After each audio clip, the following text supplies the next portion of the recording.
Hello everyone, welcome to road to defence. I am Payal Chaurasia और आज मैं पढ़ाने वाली हूँ आपको कौन सा topic, France abolishes monarchy and becomes Republic.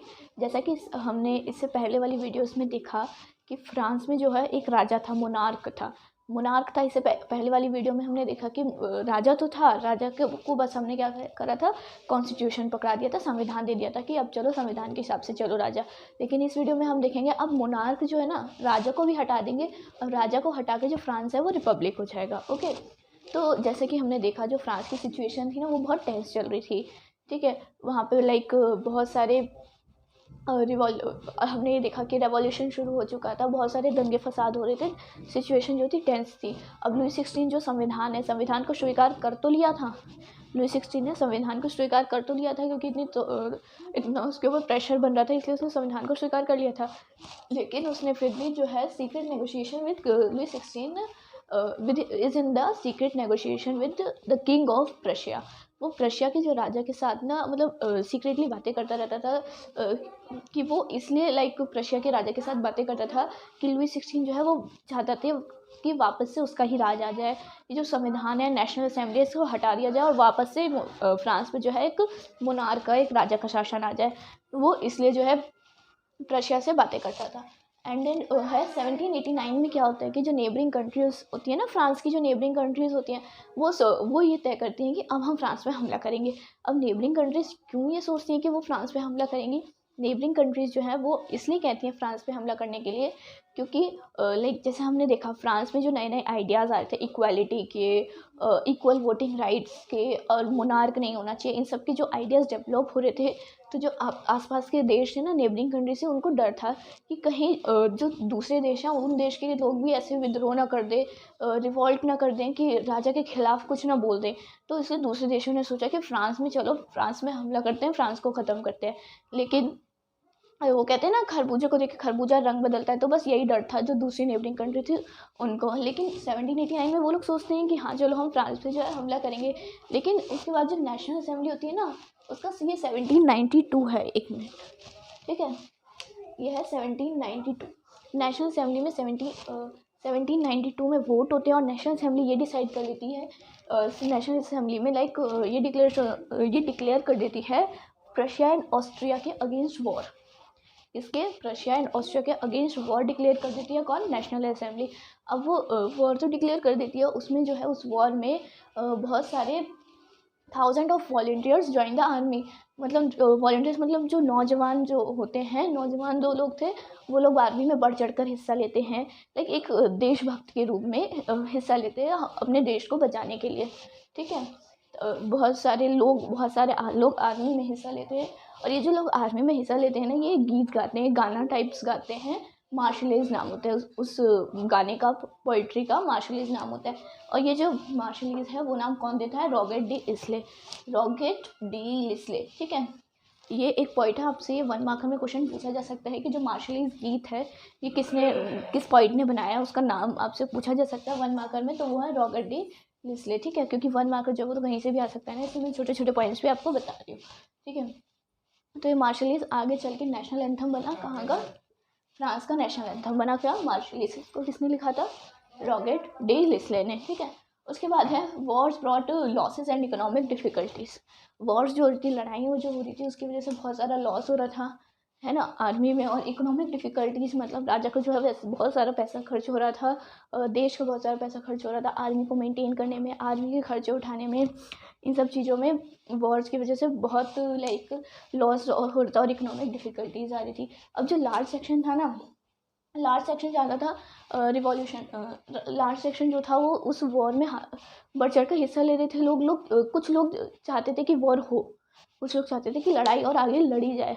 लेकिन वहीं कुछ लोग थे जो कि नहीं चाहते थे, कि नहीं अब बस लड़ाई बंद कर देनी चाहिए। अब वो लोग क्योंकि चाहते थे, जैसे कि मैंने आपको बताया, जो सोसाइटी के लार्ज सेक्शन जो था वो रिवॉल्यूशन में पार्ट लेना चाहता था, और लोग चाहते थे कि जो लड़ाई है इसको, रिवॉल्यूशन को और आगे बढ़ाया जाए। अब वो लोग लार्ज सेक्शन ऐसा क्यों चाहता था? वहाँ पे इतना इकोनॉमिक लॉस हो रहा था, इतना लॉस हो रहा था, फिर भी क्यों चाह रहा था? वो इसलिए चाह रहा था क्योंकि जैसा कि हमने जब देखा, जब संविधान बन रहा था तब भी सारी पावर्स किसके हाथ में थी? सिर्फ और सिर्फ रिचर सेक्शन, सोसाइटी की रिचर सेक्शन, जो लोग अमीर थे उनके पास सारी की सारी पावर्स थी।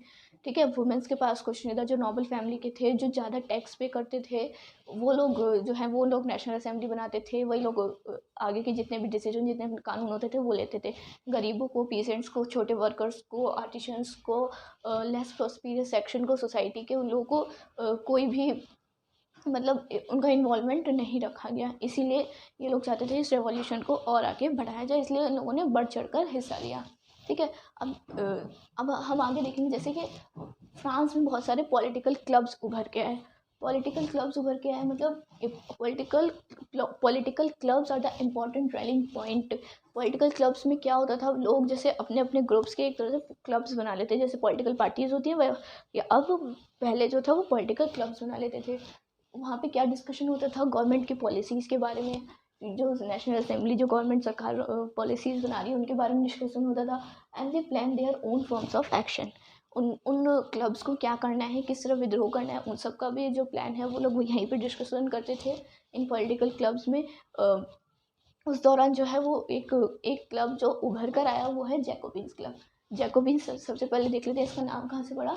Jacobins is the former convent of saint Jacob in Paris. ठीक है, तो जैकोबिन्स का नाम ऐसे पड़ा।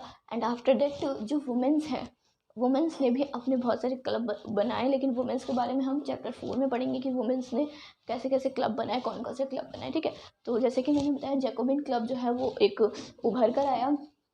जैकोबिन क्लब का जो लीडर था वो कौन था, वो था मैक्सिमिलियन रोबेस्पियर। ठीक है, कौन था? Maximilien Robespierre. अब जैकोबिन जो क्लब है इसके अंदर कौन कौन से लोग थे, कौन कौन से लोगों ने हिस्सा लिया था? They are less prosperous section of the society, जो एक तरह से सो कॉल्ड नीचे तबके के जो लोग थे उन्होंने इसमें हिस्सा लिया। Small shopkeepers, artisans, shoe makers, pastry cooks, जो पेस्ट्री कुक्स मतलब जो पेस्ट्री बनाते थे, watch makers, printers, as well as daily wage workers and servants, इन सभी लोगों ने जो है वो जैकोबिन क्लब में हिस्सा लिया। ठीक है, एंड अब आप आगे देखें जो जैकोबिन क्लब के जो लोग थे इन्होंने किस तरह से विद्रोह करा और किस तरह से अपनी बात आगे रखी, किस तरह से वो अपोज करते थे, ये सब अब हम आगे देखें। तो अब तक हमने देख लिया कि जैकोबिन क्लब था, उसके कौन कौन मेंबर थे, कौन कौन से लोग जो है जैकोबिन क्लब के मेंबर थे। तो अब जैकोबिन क्लब के बारे में हम और जानकारी ले लेते हैं। लाइक जैकोबिन क्लब के जो मेंबर थे ना, they decided to wear long striped trouser, like लंबे लंबे ट्राउज़र जिसके ऊपर लाइक बताऊँ तो ऐसे ट्राउज़र होते थे ना, तो उसके ऊपर ऐसे लंबे लंबे स्ट्रिप्स होते थे, ऐसे करके ट्राउज़र, मतलब फुल पैर के, ये पैर, ठीक है, ये पूरे पैर के ट्राउज़र जो थे फुल ट्राउज़र्स विद जिसमें स्ट्रिप्स होते थे। अब वो ऐसे क्यों पहनते थे? वो ऐसा इसलिए पहनते थे क्योंकि जो नोबल फैमिली के होते थे ना वो हाफ हाफ पहनते थे, मतलब घुटने तक पहनते थे वो। ठीक है, मेरी ड्राइंग तो मत जाना, लेकिन ऐसे ही है। लेकिन वो आधे मतलब आधे घुटने तक के पहनते थे, लेकिन उनको अपोज दिखाने के लिए जो जैकोबिन क्लब के जो मेंबर थे उन्होंने लॉन्ग स्ट्रिप्ड ट्राउज़र पहनने के लिए तय किया। ठीक है, end of the power wielded by the wearers of knee breeches. Knee breeches मतलब जो घुटने रख के पहनते थे उन्हें घुटना भी कहते हैं, आपकी बुक में लिखा है। ठीक है, they decided to wear long striped trouser. Okay, and then Jacobins ने जो है वो रेड कैप पहनने का भी डिसीजन लिया, मतलब खुद को नोबल फैमिली के लोगों से अलग दिखाने के लिए। रेड कैप जो थी वो क्या सिंबलाइज करती थी, क्या दिखाती? रेड कैप किस चीज़ का सिंबल थी? लिबर्टी का। Red cap symbolise liberty.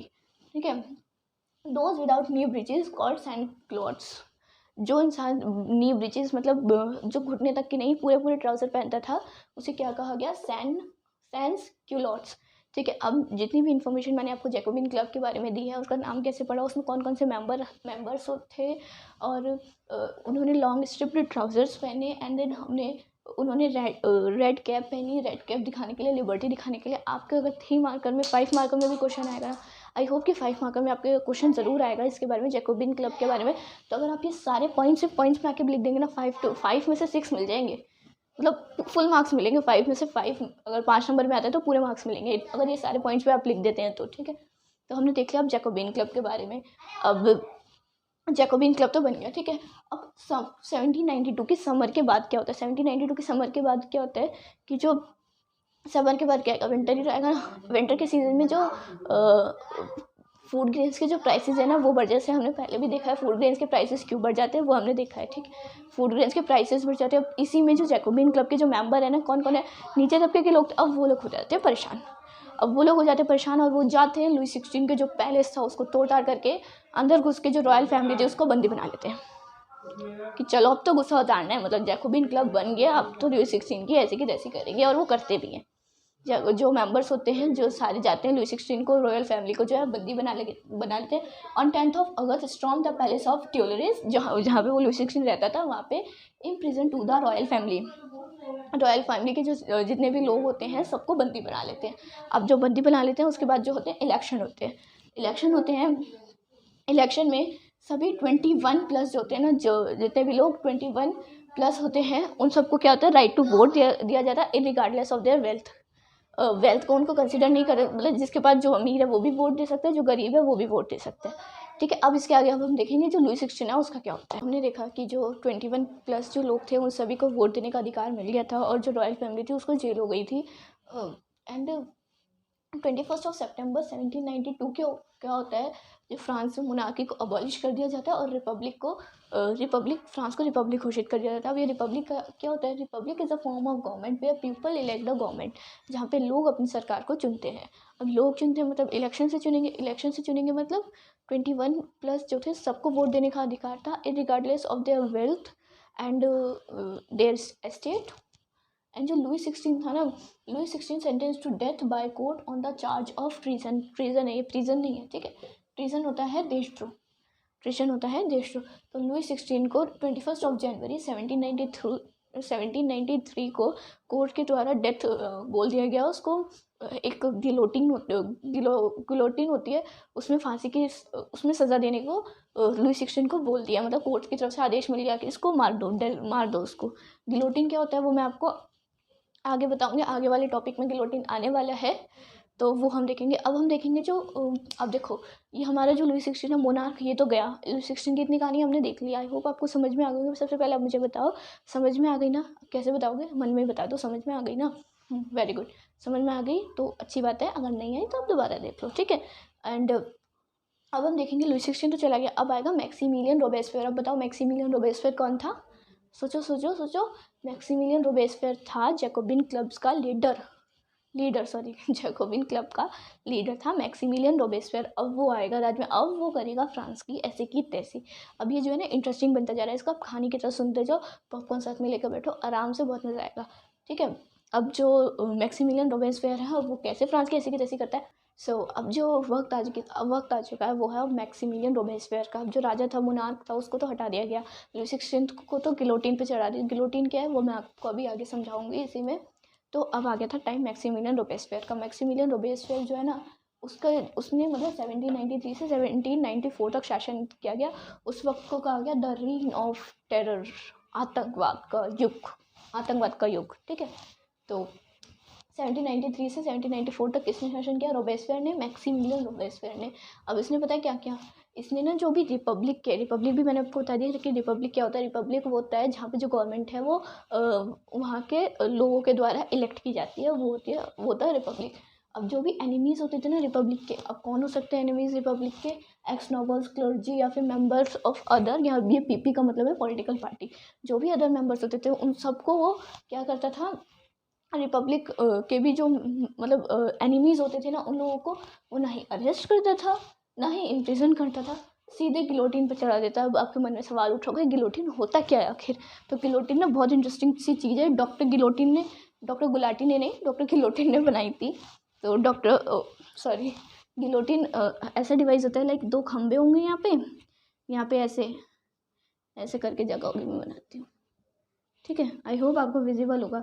ऐसे दो खंबे खड़े होंगे, यहाँ पे बना देंगे वो ब्लेड, ठीक है। यहाँ पे इतना सा बड़ा सा, यहाँ पे आपका सर, यहाँ पे मतलब जो भी मतलब दोषी होता था यहाँ पे उसका सर रखेंगे। सर किस लिए रखेंगे, समोसे खिलाने के लिए नहीं रखेंगे, सर रखेंगे। और ऊपर से जो ब्लेड होता है ना सीधा नीचे गिरता, सर अलग हो जाता है, धड़ अलग हो जाता था, सर अलग शरीर अलग। तो ये सीधा गिलोटिन पे चढ़ा देता था, ना अरेस्ट करता था ना इम्प्रिजन करता था, सीधे गिलोटिन पे चढ़ा दो। और जो हमारा जो लुई 16 था ना उसको भी गिलोटिन पे चढ़ा दिया था। और लुई 16 को तो टेस्ट कर लिया गिलोटिन पे, और काफ़ी लोग थे एक्स नोबल्स और क्लर्जी और जो अदर पॉलिटिकल पार्टीज़ के जो मेंबर्स होते थे ना, उनको गिलोटिन पे चढ़ा देता था। जो भी उसके खिलाफ बोलता था ना, उसको गिलोटिन पे चढ़ा देता था। भले ही वो लोग जो है उसी के पार्टी के मेंबर हुआ करते थे, अगर उसके खिलाफ बोलते थे, लो भैया तुम पे भी आ जाओ, गिलोटिन टेस्ट करते हैं कि कैसा काम कर रहा है। अब और क्या क्या किया मैक्सिमिलियन जो रॉबेस्पियर था, उसने और क्या क्या किया, maximum ceiling on wages and prices, wages पर एक सीलिंग लगा दी कि इससे ज़्यादा किसी की वेज होगी ही नहीं। उसके बाद जो मीट और ब्रेड थी ना, वह राशनड, मतलब मीट एंड ब्रेड को राशनिंग कर दी, जिससे कि इक्वालिटी मतलब इक्वालिटी आ सके। The use of more expensive white floor was forbidden. Like जो सबसे एक तरह से कह लीजिए, जैसे हमारे आटा होता है ना, आटा ही समझ लो आप, वो ना जो सबसे एक्सपेंसिव होता था उसको तो बंद ही कर दिया।